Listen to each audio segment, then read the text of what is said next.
Before we get started with today's show, I want to talk to you about the Right Time Book Club. We're going to get started on April 23rd. The book, The Jordan Rules by Sam Smith. We got a bunch of great guests for you. The first guest will be J.A. Adande. We'll also have my man Vinny Goodwill of Yahoo Sports. We'll be talking to B.J. Armstrong, formerly of the Bulls, Joe Dumars, formerly of the Pistons, and Sam Smith, the author of the book. So get your copy of the book wherever books are sold, hardcover or digital. Check that out. It's going to be a good time. Plus, be sure to check out ESPN Daily, our podcast that's putting out an episode every single day, rain or shine. Some good episodes this week. One where former Piston Darko Milicic talk about where he is right now, and a breakdown of draft prospect Jordan Love and his potential.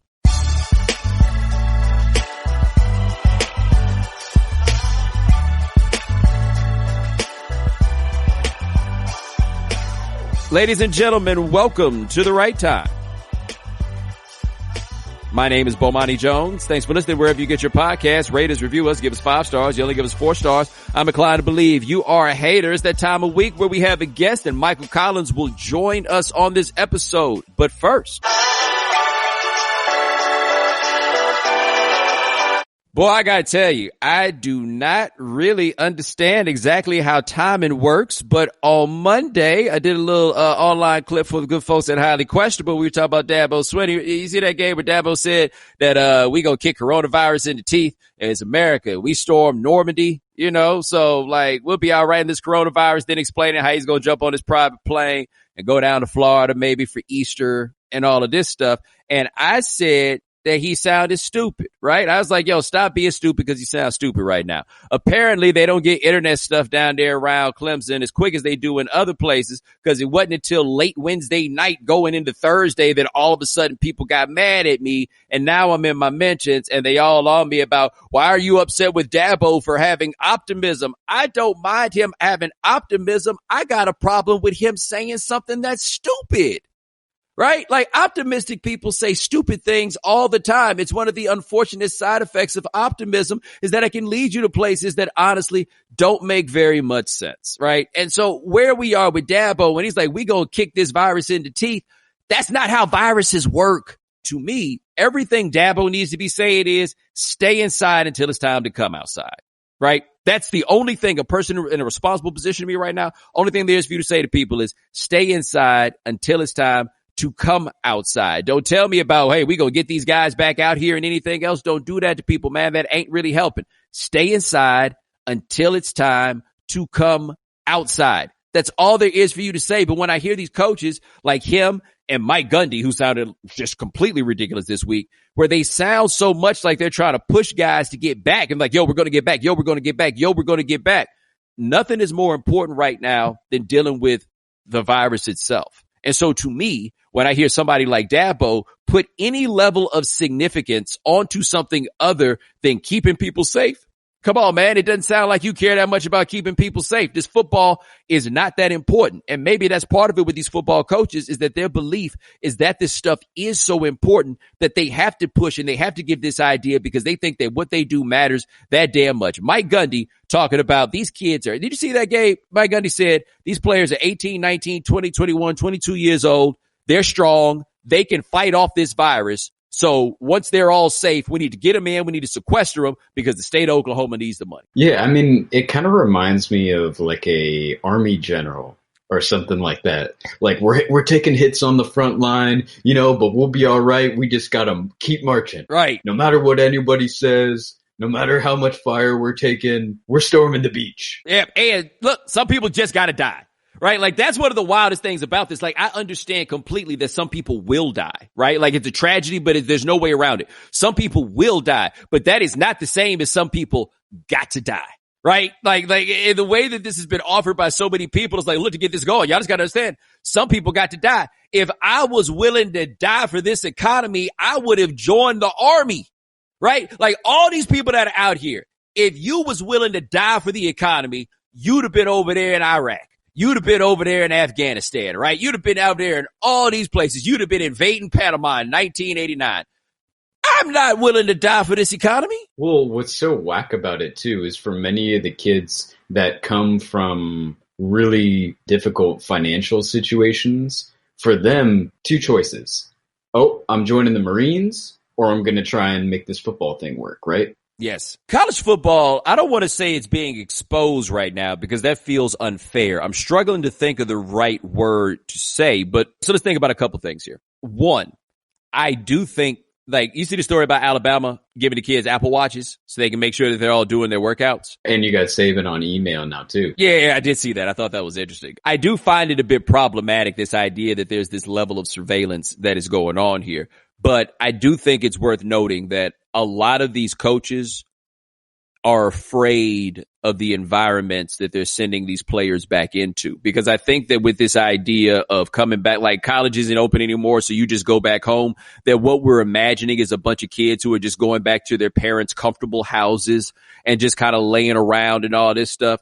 Hey, man, a whole lot of people going back home and they ain't got no bed in the house no more. You know what I mean? Like a whole lot of people are going home. Home is not built for them anymore. They have moved out. Like this idea that you can go home, not everybody has home to go back to. And so I do think that for a lot of legitimate reasons, a lot of these coaches are afraid of what's happening when they're sending these players back. Because if we're being fair, we talk about a lot of the players, a lot of these players weren't just going to college. They were getting the hell away from wherever it was that they were. Right. So I imagine that if the coaches are like, yo, we can come back here and play football, it's going to be a whole lot of dudes that can't wait for nothing more than to get back out there and play football because that's the place that they want to be. But we don't know if that kind of thing is safe. And so when we start hearing these coaches talking about leaning on these cats about coming back, it's like, hey, man, you're going to have to protect them from themselves in this, in a lot of cases, because this place for a lot of them is generally the best place for them to be, but it's not a good place for you to be if it might ultimately kill you, right? And if it might ultimately kill other people because you've turned up here, then under those circumstances, this is not the place for you to be. And so when you hear these cats like Gundy, not just talking about we need this for the economy or anything else, but any level of leaning that they're doing on these kids are vulnerable. These kids don't have any power. And a lot of them are not in a position to look up and be like, hey, coach, I'm afraid and I can't come do this. They don't have this luxury. And so when I hear a dude like Dabo and he's out here being like, yeah, we just going to kick this virus in the teeth. Dude, it's irresponsible to say that because of the weight that you're going to put on your players and you leaning on them and making them believe that they have to come back and do this. At the same time, I don't think this is a problem with Clemson, but I also do understand this. There's going to be a whole lot of like programs, like the smaller programs that don't generate any revenue. It's going to be a lot of them that don't exist anymore. Like they're not necessarily going to come back. And you got to understand, as much as I find that to be terrible about these programs, I am a graduate of a historically black college. You got to realize that for a lot of us, a lot of our schools are probably not going to come back. If your school's got like a 50 or 60 million, not billion, $1 million endowment, how much can that school endure? How much can it take? Like there's a lot of awful things that could possibly happen. I'm not going to tell students that they need to go back because the college needs their money. I'm not going to tell them to risk their lives because other people need to eat. I'm not going to do that. And so when I hear these coaches who have all their money basically saying they got to come back so that everybody can get paid, I'm not doing that, man. I'm not here for it. And so all these Clemson folks are hitting me, Gabe. Let me find some of the highlights of what these Clemson folks have had to say to me. And I imagine that some of this is kind of bot heavy, but of course part of it is they hit me on the, the Jesus kick. Well, he just has faith in God. What's wrong with having faith in God? If your faith in God is going to cause people to die, then I have a problem with your faith in God. What do you think about Ed Orgeron being the hero we all need right now? Hopping on with the doc from LSU, doing a little PSA. Right, but you know the level on that, right? No, tell me. Orgeron is cool with the governor. Yes. Yeah. And Louisiana has a Democrat governor. And look, I'm not here trying to say which party is or is not doing this right. What I am saying, though, is if you look in the news, the states that do not have the shelter at home orders are the ones that waited the longest to do it. Go look at their political affiliations. Like the Democratic Party has basically made it clear that they are operating on the side of safety on this one in a way that many wings of the Republican Party are not. But since Louisiana is the rare southern state with a Democratic governor, that then puts Ed Orgeron in the rare position to be the guy that is, in fact, the hero that we need because the people that he is backing are the ones telling you to keep your stinking ass at home, right? And so there we go. There we have Orgeron, who is the guy that's doing that. But if it was a different governor in Louisiana, Orgeron probably not going to be the person who would do that. But this stuff is serious. And if you've been reading the news, it is especially serious for black people who are suffering a disproportionate amount of the deaths in this that have a lot to do with long range health concerns that come from black people generally in this country. Your man Fauci said at the press conference, we talked about we need to talk about the disparities within the African American community. No, the disparities are not within the black community. That's not how disparities work. The disparity we're talking about is the disparity within America, right? Because within, that's black people versus black people. We're talking about black people compared to everybody else. And so think about all these things. You can look it up. Like I'm not making this stuff up. The information is readily available. That's why it's so crazy to have the Dabos and the Mike Gundys of the world being the people who come out here and are like, well, we need to hurry up and get out here. If I had to guess, part of why a lot of these black people are catching this disease right now in ways that white people are not is because so many of them have to go out there and get this money for other people. So many of them do not have the luxury of working from their couches like I am doing right now. They're having to go out in this environment. When I see the people that's getting on and off the subways, man, it ain't white people, right? And it's not to say that there are no white people that are in these circumstances, but you go look at the places where the infection rates are the highest, man. They did a map of New York. I'm just here to tell you, Staten Island, it looked like a lot fewer cases over there than it did in Harlem and the Bronx. Like this is playing itself out. And so to have these coaches, and it's important to note, having these rich white men explaining how these young black dudes need to come out here and get this money for everybody else. Yo, I cannot rock with that. And when I hear Dabo's at least Mike Gundy had a cold, cynical explanation, right? He says, look, we'll just get them. We'll lock them in a room. They'll all be safe. And then we can go get this money. I have a problem with that, but at least I think that makes a lot more sense than we storm Normandy. We put a man on the moon. What's the coronavirus going to do to us? You understand what I'm saying? Like, that's just dumb. That's dumb. And you mad at me for saying that it's dumb. I'm not saying that Dabo is stupid. I'm saying he said something stupid and he needs to stop being stupid, because if the best he could do was be stupid, I'd just be like, hey, well, Dabo, he's just stupid. This is all he's got. I think he can do better than that. So I'm asking him to stop being stupid. And if you don't think he's capable of better than being stupid, you the one that's calling him stupid, not me.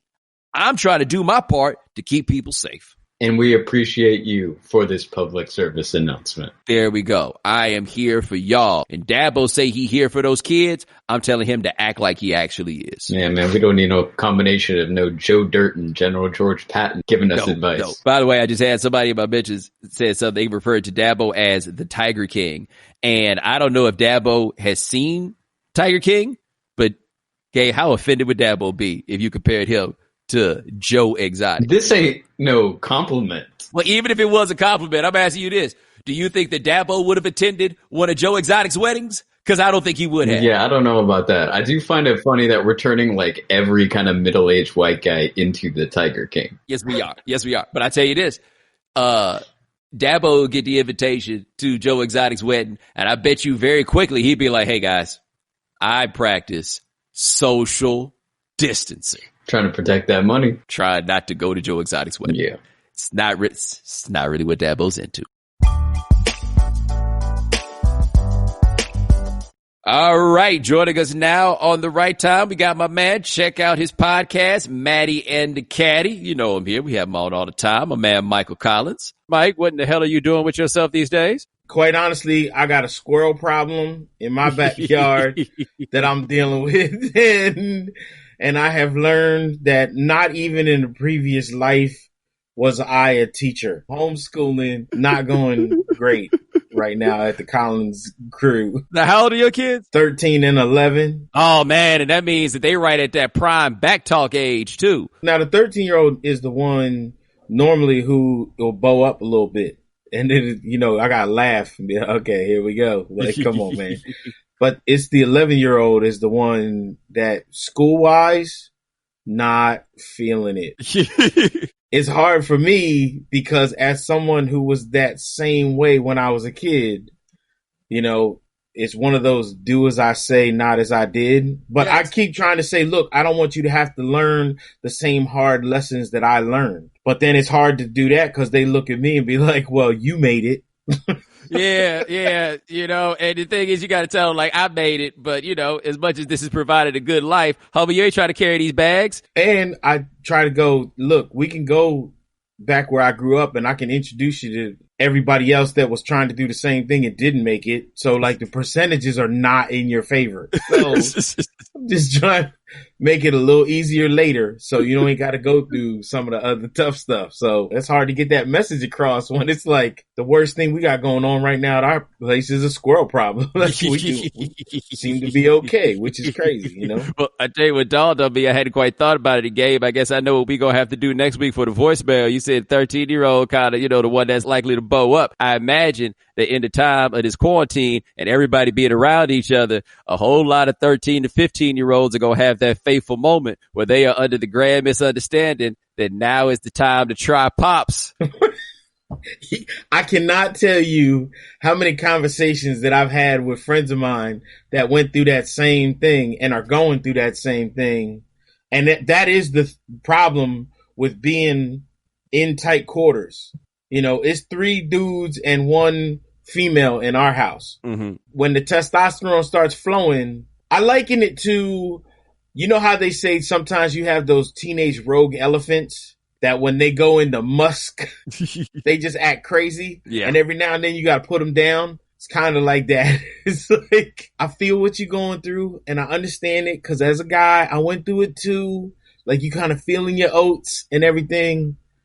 But every now and then I'm trying to avoid that moment where you do something or say something and then realize to yourself, oh, I messed up. And you're like, yeah, you did. And it's not going to end well. And now there ain't no going back. Yep. He's going to learn about 3 important words. Center of gravity. Center of gravity is going to make something very, very clear to you. You might have thought that this is going to go a different way. Yeah. Center of gravity. Low man wins. Yeah. If your mom can still beat you in an arm wrestling contest, you probably don't want to test your dad. Yeah. And by the way, if it gets to the point of you testing your dad and your dad tests back, you need to understand, kids, mom probably not going to help. And don't let it be over nothing that involves her because mom is definitely not going to help. And the hard part, though, in my house is mom was raised in a house with all girls. Oh. So she's one of 3 sisters, and the only male in the house was her pops. So she doesn't quite understand the dynamic of how dudes solve problems. Right? She don't understand how, like, sometimes when you see 2 boys and they look like, or they're just full out, it's a war. And then 10 minutes later, they just playing together out in the backyard. But it's like, that's the whole, we still are animals kind of thing. Mm-hmm. We haven't gotten rid of that yet. Like, there's still a little bit of that in there. But if you've never seen it or been around it, I was lucky enough that, I grew up with my 2 best friends were less than a year apart. They were like 11 months apart. So when they would throw down, it was hilarious. So their mom, I'll throw them under the bus. Jose and Bully Diaz. And we lived in Garden Court Apartments back in Lancaster, Pennsylvania, in the 7th Ward. And they would get to arguing and fighting, and their mom would grab the belt, and then both of them would jump under the bed, and they would be fighting under the bed while their mom is screaming at them in Puerto Rican, swinging the belt under the bed. Now they're fighting over who gets up against the wall because whoever's against the wall is not getting hit with the belt. And I'm trying not to laugh because I'm in a position too, knowing, when that saying it takes a village is true. So I know if I start giggling and laughing, then the belt's coming my way too. So I'm just standing there quiet, but I don't want to miss the show. Right. Can we take a moment to appreciate that Michael Collins just said that they mama be screaming at them in Puerto Rican? Mm-hmm. In Puerto Rican, not Spanish. Nope. Puerto Rican. Correct. Boricua. Big time. Come on, man. Because when I grew up, everybody thought I was Spanish. People assumed I'm half black and half white, but I had loose curls. My skin tone is very similar to what my best friends who were Puerto Rican, it was the same skin tone, and I got green eyes. So people would come up to me and just start speaking Spanish. And I'd be like, I'm not Puerto Rican. One guy argued with me, and I had to point to my mom. I used to make fun of my mom. My mom's so white, I called her see-through. So I was just going to make her my science project.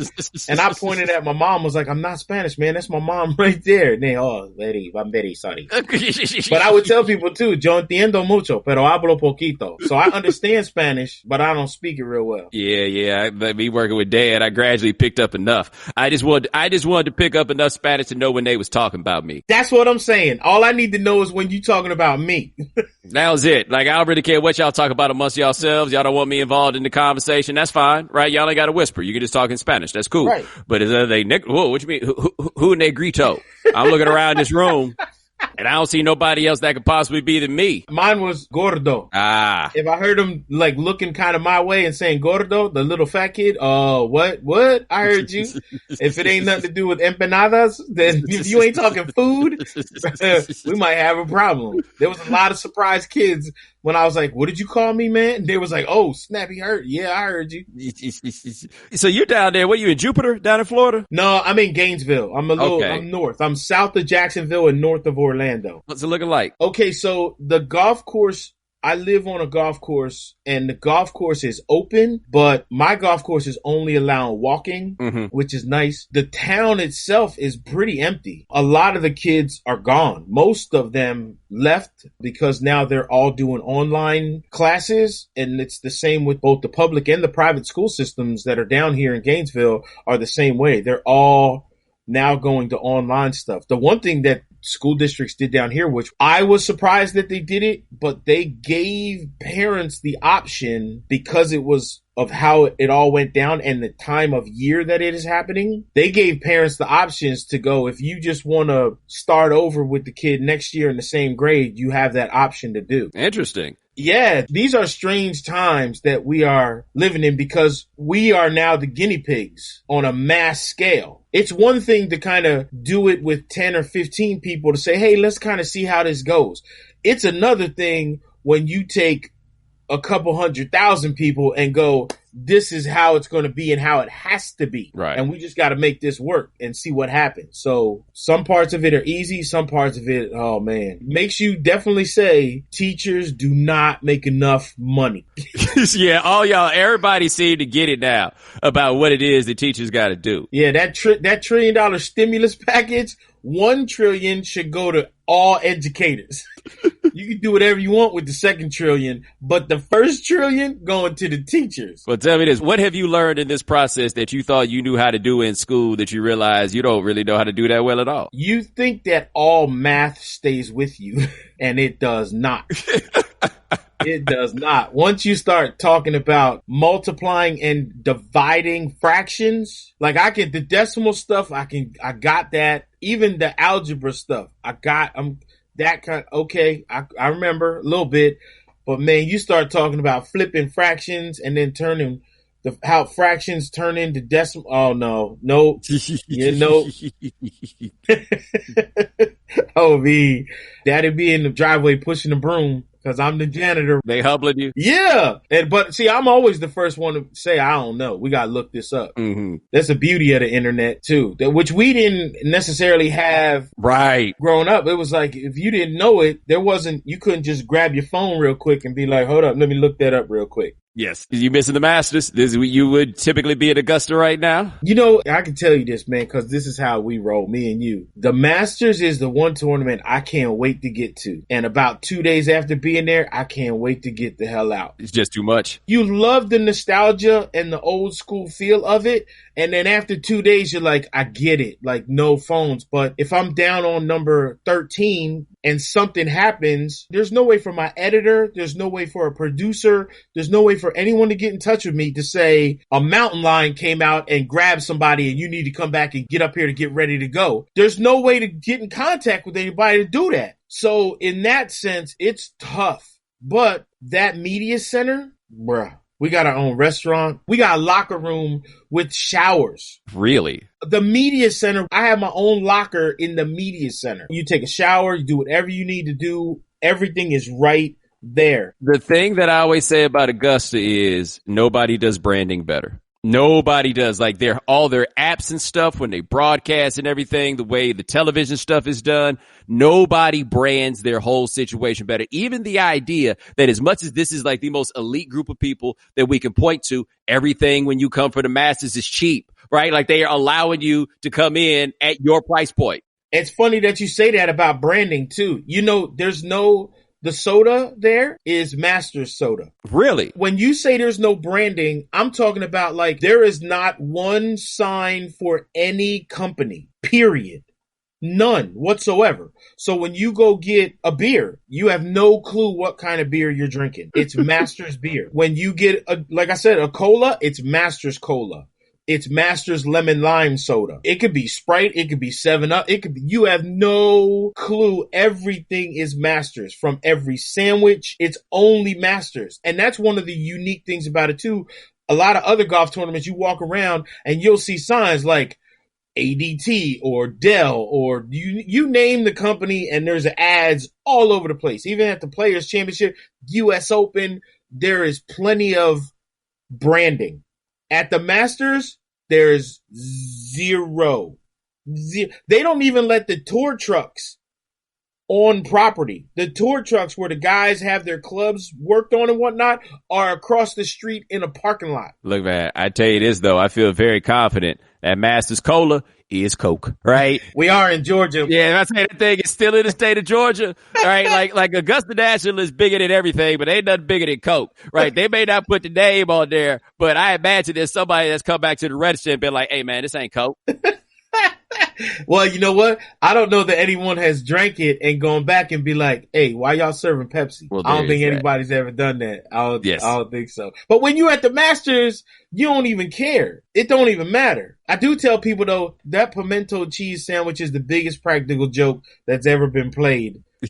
That is so, I don't understand how people can think that that's a delicious, that is so nasty. It's so disgusting. People love it, man. I think it's one of those where it's like, this is the thing they do here. And so you want to say it. Like, just how no matter what, like, it's changing now because everything is becoming so national, but like every local place has its own burger chain. And so the way that you say that you've been to that place is to talk about how much you love it. So like some of these people love In-N-Out Burger that way. A lot of them just want to tell you they've been to California. True that. But like at the Kentucky Derby, when you have the mint julep, and so you go people who've been, I've never been, and I've never been to Wimbledon, but they say you got to have the strawberries and cream when you're there. So I think what it is everyone, when you go to the Masters, like it's tradition that you got to have a pimento cheese sandwich. But I'm going to be honest with you.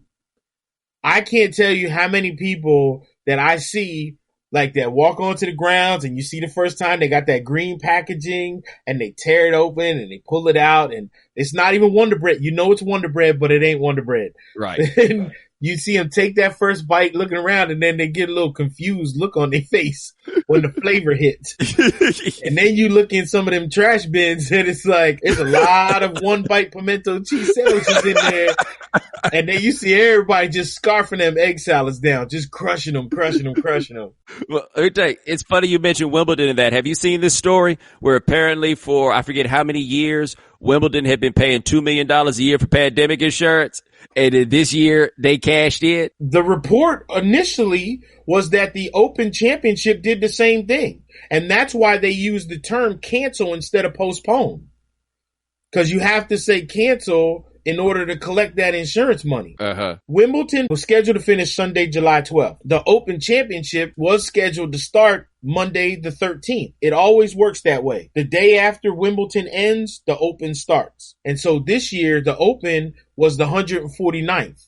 And that's why they were at Royal St. George. So in 2021, we could be at St. Andrews for the 150th. So when that report came out, Wimbledon cancels.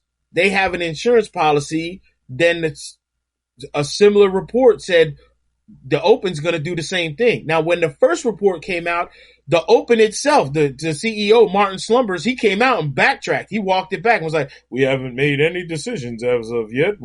We're still working out scenarios, blah, blah, blah, blah, whatever. But then when it came out, then they canceled and didn't postpone. And that's the one major championship that's not scheduled to happen this year. The little light bulb went off.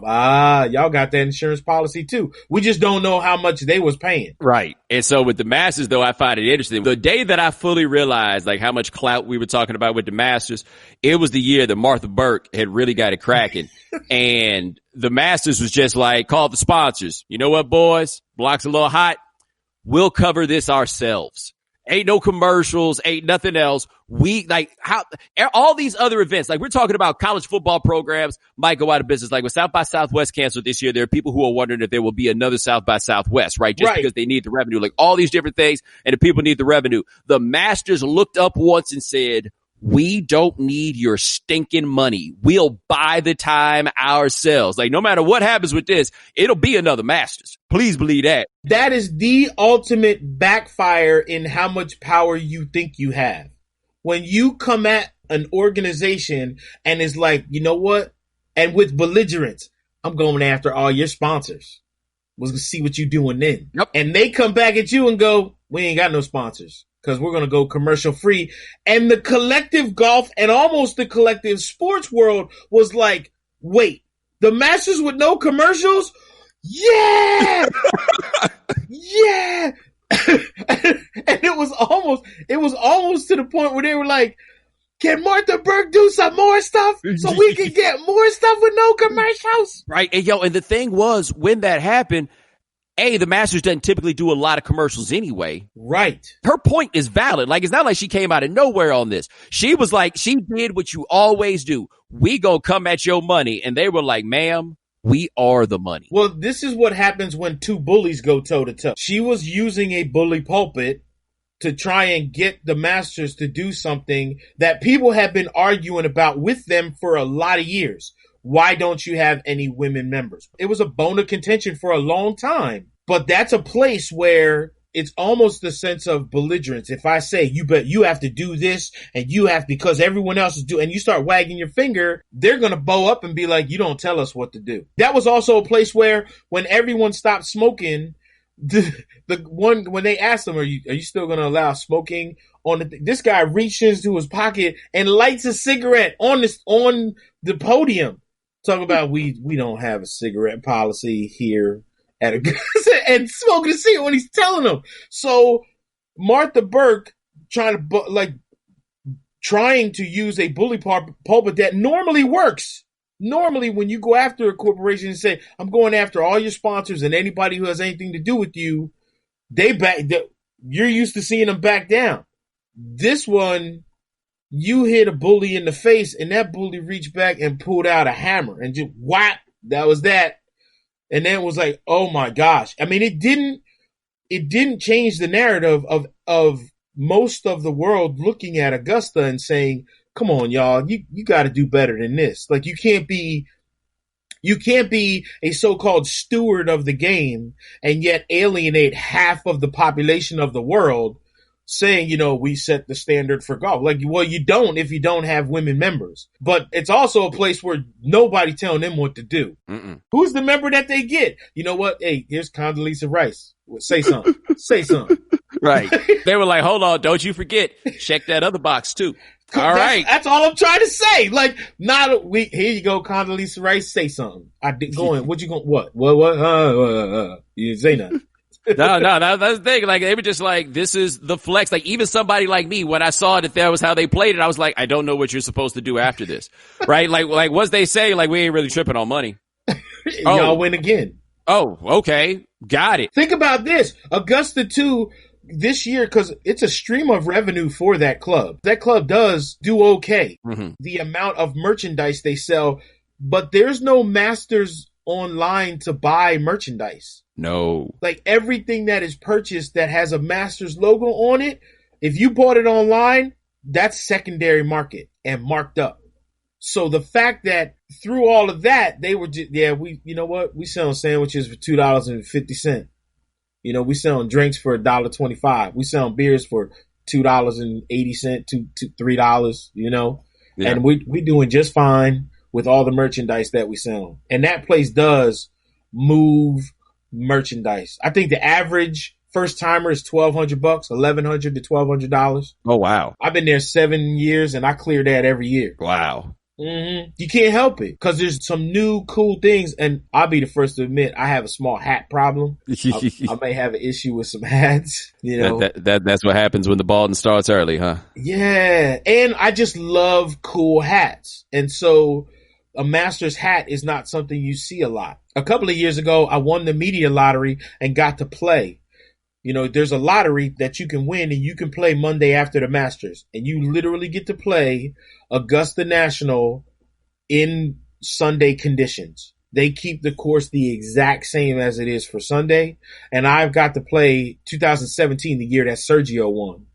And so Monday, I got a locker in the champions locker room. One of the coolest things, aside from everything that happened on the golf course, is when we finished, the pro shop was open. And the pro shop had already taken all of the Masters gear out. And the gear that was in the pro shop that you can only get in the pro shop was Augusta National Country Club gear. The logo's a little different. Nothing on it says Masters. It only says, but you can't get, trying to find something that only says Augusta National Golf Club, you're not getting it the week of the Masters because it's not out. There's no such thing. You only get Masters stuff. So that whole $1,200, bruh, I doubled that day. Cause you don't know when you're getting to come back. What'd you shoot that day, by the way? 91, I think, 91. I have the scorecard somewhere. It was wild because I'll never forget this. Still no cell phones no matter what. No cell phones even on Monday. So I have my cell phone and my work cell phone are turned off and in the rental car. And I went to Best Buy. When I learned that I won the lottery, I ran down to Best Buy, bought a camera, a little camera, a good one. And I put the camera in the golf bag. And when I get down to the driving range, my caddy, I tell him, hey, let me know when it's okay if I can sneak my camera out and get a couple pictures when we're on the course. And he looks at me, he was like, you ain't taking pictures today. So I thought that was a rule. So I go, all right, okay, no worries. I won't break it out. He goes, nope, give it to me. So I'm like, okay, they're real sticklers. Like, here you go. Here's the camera. Like, I'm playing. I'll do whatever you say. Like, I am not going to mess this up. And he goes, and give me the scorecard they gave you. And I was like, what? Okay. And I hand him the scorecard and he takes the pencil and he's got the camera. He was like, the only thing you're doing today is playing golf. You ain't keeping score. You ain't taking pictures. I want you to just play golf at Augusta National. And it was the greatest thing. As a caddy, I hadn't even gone there mentally. And it was the coolest thing that another caddy could do for me, because now the only thing I'm thinking about is every single moment and literally every moment looking around and then focusing on hitting a golf shot at hand. And so it was like at the end, he gave me the scorecard and I had made a promise to Pat Perez that I wouldn't add the scores up until I was with him on that Tuesday night. So I didn't. And I had no ideas the pictures. I mean, you're going to get the picture that you always take on the bridge going over to number 12 and some of the plaques and stuff like that. But I had no idea. I never saw him taking pictures. And I was freaking out for a minute because I was like, man, I hope I'm getting some pictures, man. And then when I went through and scrolled it, there's 2 pictures that he took that I've already told my wife I want at my funeral. And one of them is on 13. Where I'm walking down the fairway on 13 and I never saw him take the picture and he took it from behind me. It looks like I am walking all alone with the stands up down the 13th hole with the green in the back. And I mean, it was not a cloud in the sky. And it's just a picture of me walking away, but walking down 13 that when I saw it, it put a lump in my throat. How I'm supposed to lie about my score if somebody else gonna keep it? That's all I want to know, right? How I'm supposed to take down some of these strokes if I ain't got the pencil in the scorecard? Yeah, but you know what? I trusted him because see, you have to remember I was there that whole week, so I was always hanging down at the caddy spot. So the caddy shack that's down there, even though it's not my assignment, as a guy who was a caddy on tour, I feel like I represent caddies all across America. I'm America's caddy. So I would hang down there for the week. So the Augusta National caddies work the caddy shack that week for the pro caddies that come in. So I had spent the whole week down there hanging out with the guy who ended up caddying for me anyway. So I trusted him completely. I hadn't thought about this. You're the man with the caddies, huh? I don't know that I'm the man with the caddies. I think what me and Jim McCott Bones are kind of the first 2 pro caddies that successfully made the switch into the broadcast media, because we know in media how many ex-professional football players, ex-basketball players, ex-baseball players, they all get to come to the broadcast side. And it's the same with golfers. I mean, golfers, when they're done playing, a lot of them want to do the broadcast stuff, but no one had ever gotten a caddy's perspective on it. So when I first got asked to do Sirius XM, and then subsequently, one of our guys at ESPN heard me and was like, hey, reach out to this dude. So the fact that, a caddy made it to ESPN and then another caddy made it to Golf Channel, NBC, a lot of caddies look at us and kind of go, okay, see, man, not only can we be successful in our profession, which now it is looked at as a profession, but there can be a life afterwards that's successful as well. So I think that earned the respect of a lot of caddies, and kind of my journey through caddying as well, coming from stand-up comedy where people are like, this dude's a comedian, like he ain't going to take caddying seriously. And then caddies saw how I was on the golf course, and caddies would tell, my friends would be like, hey man, dudes are talking about how serious you are on the golf course, and they like it. And I'm like, well, I'm not going to disrespect the game out here. Like, I ain't telling no knock jokes and like, a priest, a rabbi, and a gorilla walk into a bar. Like, why would I do that on the golf course? That's stupid. That ain't going to help a player. So I think that whole journey kind of changed the perspective and humbles me to this day on how caddies are open with me and treat me that are still out there grinding on the PGA Tour and the LPGA Tour. So let me ask you this about the tour and like all this stuff is going on, because like you talk about the guys being on the golf course, and I really don't blame these dudes who try to play golf, because if they're like, look, if I can stay away from people and I ain't doing nothing else, then I might as well get out here. But like, how do you think the tour is going to be affected by all of this? They're affected a bunch. Well, number one, they still haven't even postponed or canceled events that are scheduled May 21st, like at Colonial. And one of the events that they're talking about trying to move, since they moved some of the majors, the U.S. Open now, where it got moved, its date is open. So Jack Nicklaus's tournament, the Memorial, wants to move out of its slot into where the U.S. Open was, but it's still scheduled to go on. And that's the last week of May, which doesn't seem possible that that's going to happen. They hoping like hell, boy. Like the idea that the U.S. Open is saying, nah, we're not going to be here, and somebody else is like, oh, you ain't going to eat that? All right. Yeah. Or a tournament like the Open Championship, which isn't scheduled till July. It was like, yo, we out. See ya. We'll see y'all next year. And there's still events in May where they're like, hey, maybe me. Like, nah. And that's the thing, Bo, you know me, man. I'm optimistic. I try to see the silver lining. I try to look at the good in everything. But realistically, to think we're going to be playing in June is just it. I don't see it happening. I don't see us being ready to play golf in 6 weeks when there are still places that are on a complete lockdown. I don't understand how they think that they're going to pull this off. Now, even in my opinion, first week of August, which is when the PGA Championship is supposed to happen, even that seems to me as a more hopeful than realistic thing, not only because we don't know where we will be as a country as far as where this pandemic and virus is by then. We have no idea whether there's going to be a phase 2 or phase 3, and the fact that the PGA Championship is still scheduled to be held in San Francisco. Ooh. Yes, exactly. Golf has never been the first to do anything. So to think that golf would be the first sport to come back, golf is a sport that is more image conscious than the NFL. And I know that sounds crazy, but think about this. You are not going to hear. Yeah, golf ain't telling you nothing. Have you ever heard of a golfer? Have you heard of a golfer getting a DUI other than Tiger Woods? Because it was Tiger, so he's bigger than just the golf news. But have you ever heard of a PGA Tour pro getting a DUI? Like, you think it ain't happened? Right. You see? So the thought of golf being the guinea pig, like, oh man, we'll bring all our guys back because, golf will be the easiest thing for social distancing. Yes, inside the ropes, it's easy for social distancing. But how are the players going to get to the tournament? How are they literally getting from the airplane to the hotel? Where are they staying? Are they going to stay at an empty, like who changing the sheets, right? And then when you get to the golf, like you getting a rental car? Who you getting a rental car from? Somebody got to be working the rental counter.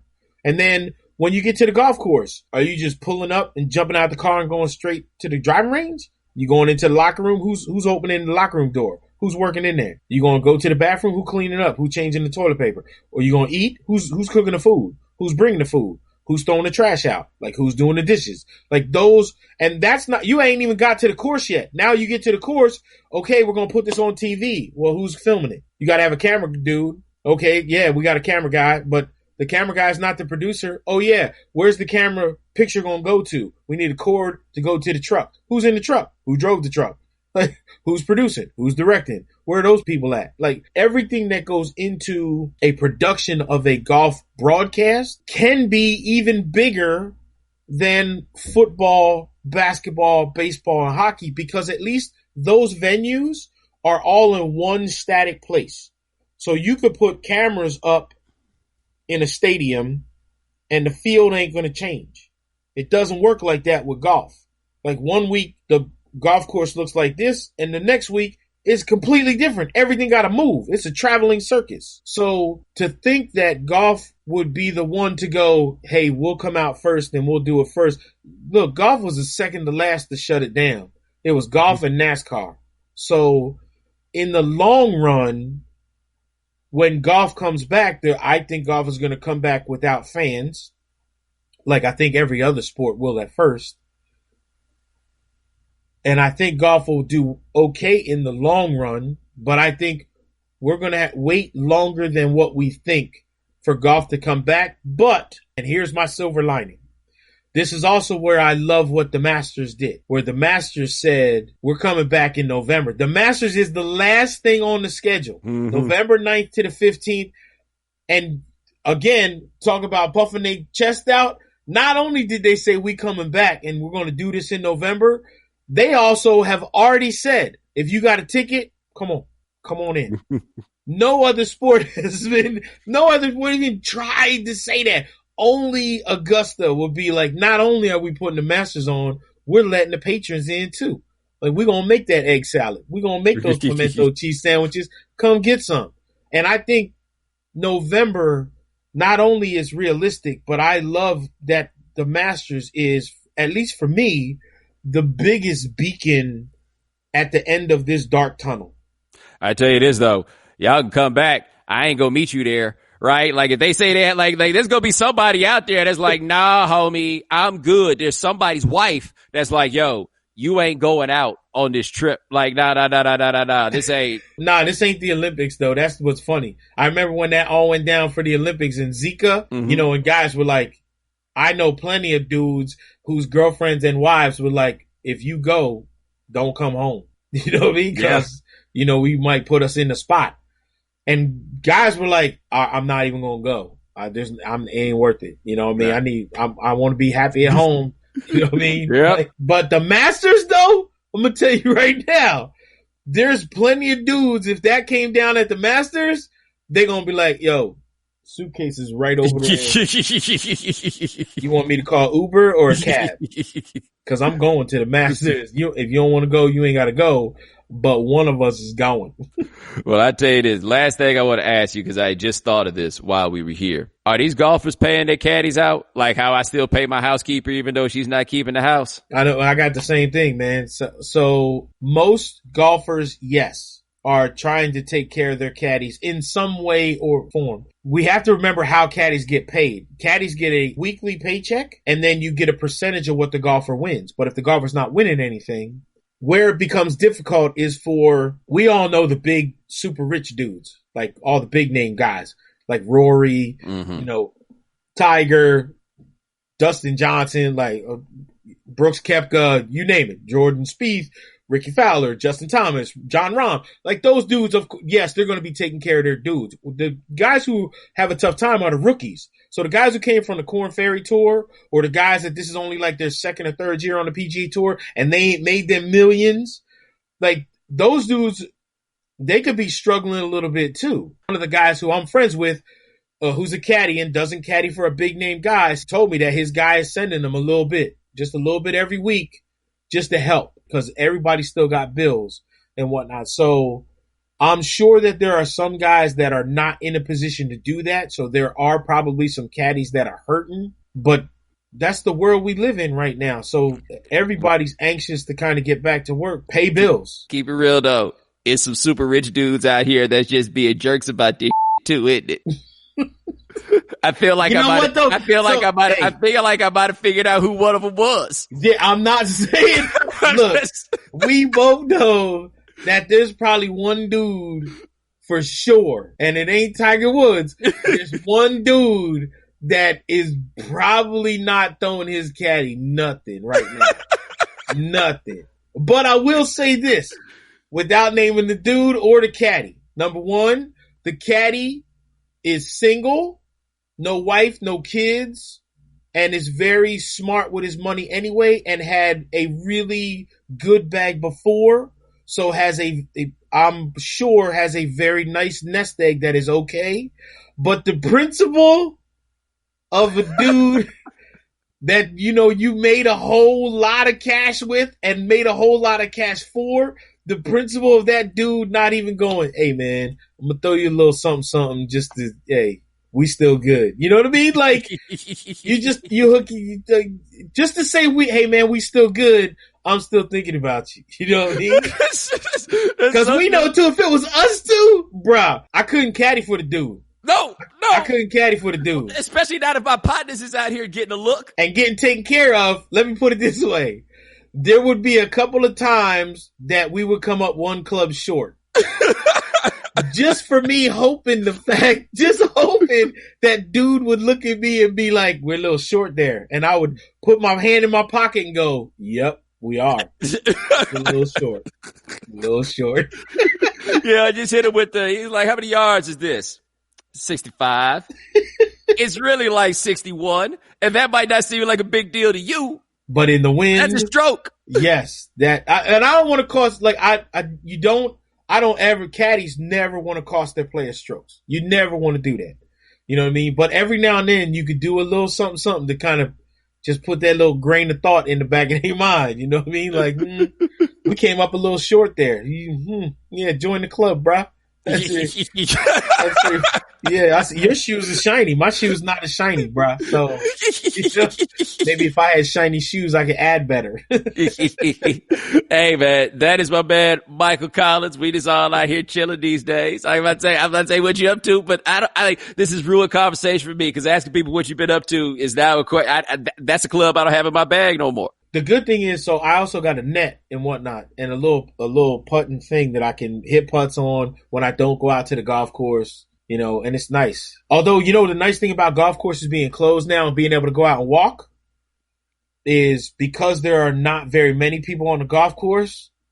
You take a good sized speaker out there, Bluetooth. You want to talk about getting into a good rhythm? My golf course has never had as much hip hop played on it as it has the last couple of weeks. Well, I also want to know who the ones that's out there because you can talk about all these kids coming back from college or whatever and all that stuff. There's somebody in the neighborhood that's out there hitting the greens so they can hit the greens. Well, it is Gainesville. Bumping some Tom Petty, right? They out there. Let's get to the point. They living their life. I have heard Snoop out here a few times too. And ironically enough, how about this? I think one of the first times Snoop ever swung a club was at an appearance that he did at the Masters.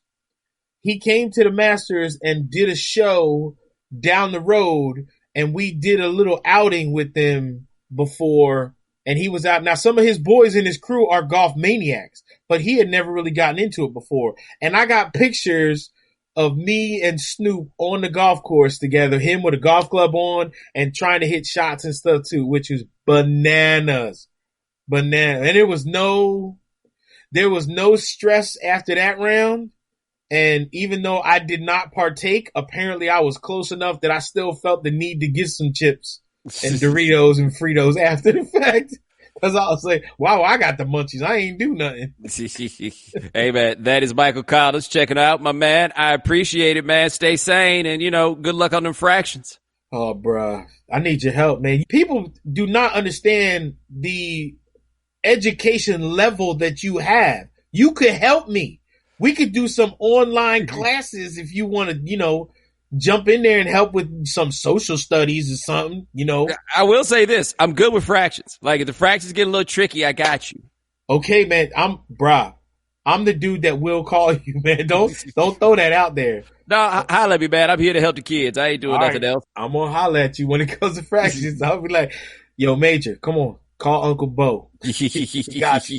Hey, man, it's all good. And ladies and gentlemen, thanks so much for joining us here on The Right Time. We do this thing a couple times a week. My man Gabe Bassane handles everything behind the scenes. Thank you, sir. Thank you to Michael Collins. And subscribe to The Right Time. Rate us, review us, give us 5 stars. You only give us 4 stars. I'm inclined to believe you are a hater. And we'll talk to you guys in a couple of days. Take it easy.